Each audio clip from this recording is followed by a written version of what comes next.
My name is Vervain. I'm an artist and theatre practitioner, and I have a studio at the Margate School. I'm fascinated by masks. These are just some of the theatrical masks I've made for performances of ancient Greek drama. One of the extraordinary things about masks is that when someone puts one on, their appearances immediately change so that they look like a different person. This is me in my studio. When you put on a mask, you not only look different, but you feel different. You start to hold your body in a new way and make unaccustomed gestures.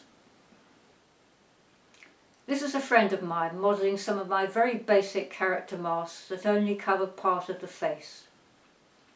These masks featured in one of my theatrical performances. Here is a cast gathered around a flashy car we found conveniently parked in a London street. And this is me, as a naive character wandering around the same area. Masks come in various sizes, and some also cover the whole body. Size is relative, of course. These are all very playful masks. But masks can also take you into the world of magic and ritual.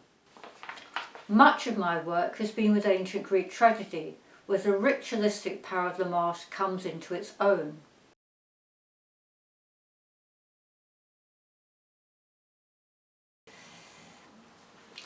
One distinguishing feature of these plays is that besides the main characters who enact the story being told, there is also a chorus, performers wearing identical costumes and masks who sing and dance from time to time.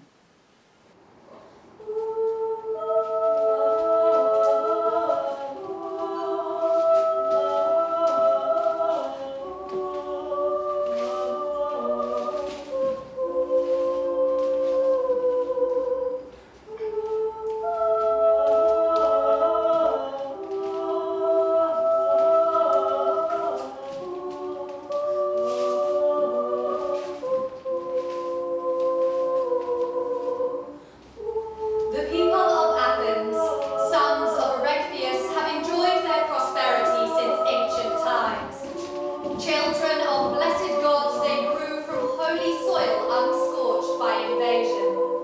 Among the glories of knowledge, their souls are pastured. They walk a ways with grace under the sparkling sky.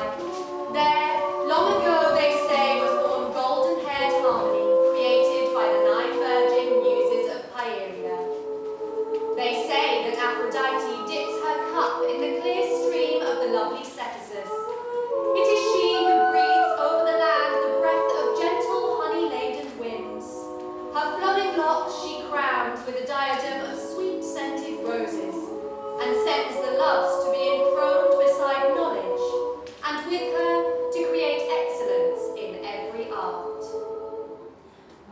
Then how will such a city, watered by sacred rivers, a country giving protection to its friends, how will Athens welcome you, the child killer, whose presence is pollution?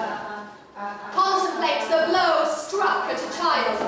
Weigh the blood you take upon you. Medea, by your knees, by every pledge or appeal, we beseech you, do not slaughter your children. I've also put on productions of ancient Greek new comedy, which was new in the 4th century BCE. This drama takes us away from the serious mythical world of Greek tragedy and into the ancient equivalent of domestic sitcom, with love affairs, squabbling servants, babies born out of wedlock and so on.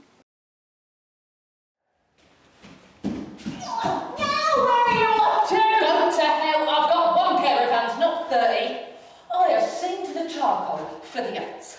I have fetched, cleaned, carried, carved the offal, baked cakes, been at everyone's beck and call, or what's been blinded by smoke. I am treated worse than an animal. Get it! What's that? Who wants me now? I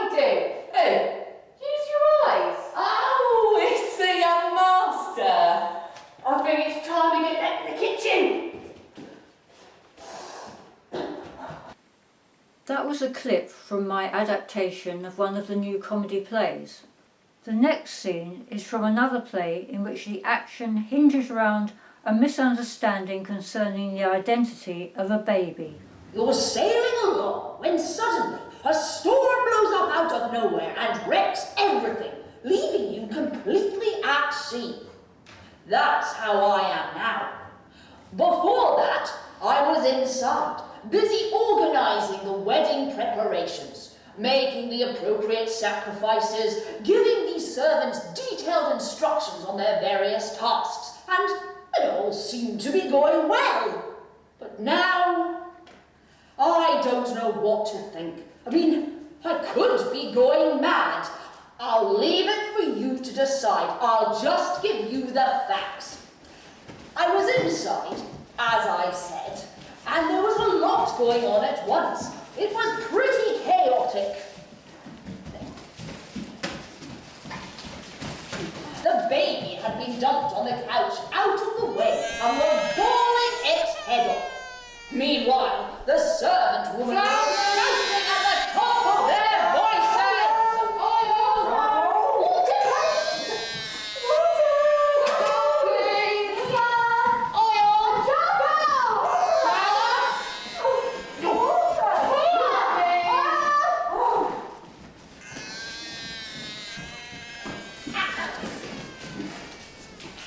I gave them some things and helped out, and so it happened that I went into the storeroom. I was in there, looking around, choosing things to bring out, when someone came into the connecting room. It was Marcian's old nurse. She used to be my slave, but I set her free. Anyway, she didn't know that I was there, and so started saying the ridiculous things that women do. There, coochie coo, who's a little treasure bin? Where's his mama gone? The baby stopped crying, so I guess all that gibberish must have worked. And then, something very strange. I suppose that she didn't know that I was there, and thought she could say whatever she wanted. Oh dear, only yesterday it was Mossy I was caring for. Bless him, he looked just like this, and now here's his own son born. There you are! Here's baby's father getting married, and you've left the little mite screaming his head off. Master's about! He can't be. Where? In the storeroom, I think. It's all right, he hasn't heard you. Mistress is calling for you upstairs. Thank you, dear. Oh, why can't I keep my mouth shut? Performing in masks presents a number of problems. For instance, your vision is restricted, particularly when you're looking through small eye holes like these. And dancers often like to rehearse unmasked before donning their masks. Here, some are wearing masks, one has a mask on top of her head, whilst the others rehearse unmasked. Masked performance is not for everyone, but some actors get a great thrill out of it. Here are some actors who've just finished giving a masked performance. And there are also performers who just want to show off. Masked acting is not the same as ordinary acting. There are special techniques that need to be learnt to get the best out of masks. A good performer can make the mask appear to be alive and the masked face appear to change expression. Some of my work has involved training actors in these skills. Good masked theatre requires a different sort of staging from unmasked performance. And for this reason I like to be director as well as mask maker. I also make the props, design the very simple costumes, recruit the performers and work closely with the musicians, dancers and technicians. Making my masks for Greek drama is time consuming and involves a lot of mess. I start by making a clay former like this. And then I make the actual mask out of paper laminate reinforced with plaster. I then apply acrylic paint to this and add any additional features like hair or headdress. I usually include an adjustable band inside to make it sit correctly on the wearer's head so that it's comfortable and doesn't move around during a performance. I have to think about where the mask's eyes, nose and mouth need to be located in relation to a potential wearer's face and leave them room to breathe and speak. My masks are not modelled on any particular actor's face. Recently I've been experimenting with more simple mask making techniques involving materials that might be found around the home.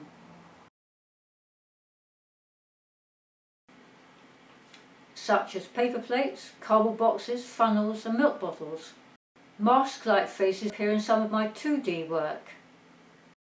Mask, dance and Greek drama was also the inspiration for my exhibition in 2024 in the Margate School's Arnold Schwartzman Gallery. My exhibition was entitled Dancing with Masks.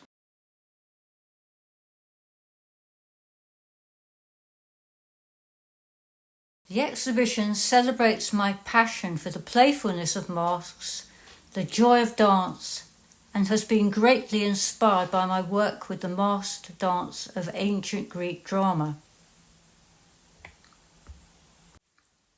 I dedicate my work to Dionysus, the ancient Greek god of theatre. Here in this painting I envisage him as a tree-leafed menace, taking my inspiration from the Nigerian playwright Wole Soyinka and his adaptation of Euripides' play The Bacchae. Maenads, the wild women who often accompanied Dionysus, are still with us, it seems to me, and can be seen today on the streets of Margate. In several abstract paintings, I have tried to capture something of the varying moods and complex metrical form of the dance of ancient Greek drama. Dance is often present in ancient Greek sculpture. I see it in the horsemen of the Parthenon frieze, and it inspired this painting. In my work with ancient Greek drama, I have made many masks to be worn by actors in theatrical productions of the plays. Some of them that didn't make it to the theatre ended up on this plaque. I have also made many purely decorative ceramic masks. There are serious ones and others that are more light-hearted. Masks and mask-like faces have been the theme of some of my paintings. In this triptych, two figures from ancient Greek myth meet a character from Shakespeare. Strange characters appear in other pictures. The way masks can provide a disguise is explored in my painting of the mysterious horse with an allusion to the wooden horse of Troy, although my horse is probably more benign. We all wear a social mask. When you go on a blind date, what lies beneath the social mask of your companion? Masks, disguise and transformation is the theme of my painting Proteus, a mythical being who could change his shape and take on the form of many different creatures. To give a flavour of my theatrical work with masked Greek drama, my private view evening opened with a demonstration of some of the masks I made for my 2016 production of Aeschylus's Oresteia, starting with the enslaved women.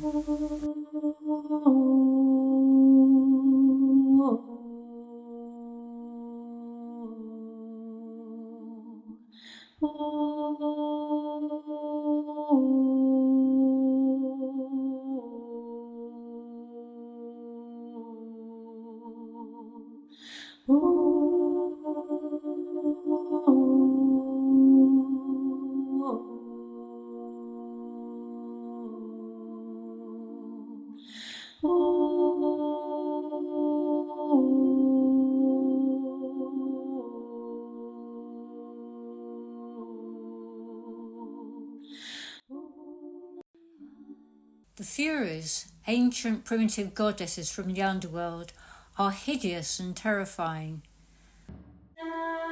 In the Oresteia, the Furies, feeling themselves themselves to be slighted, threaten to bring down terrible curses upon the city-state of Athens. But Athena, the patron goddess of the city, manages to placate them, promising them a home and honourable status in the city. They give up their vengeful cursing and become benevolent goddesses. They are given new crimson-coloured garments.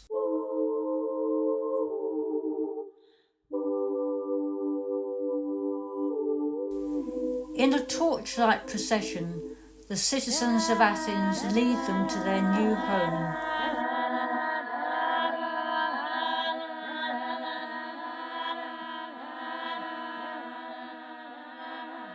Now all can celebrate the city's deliverance.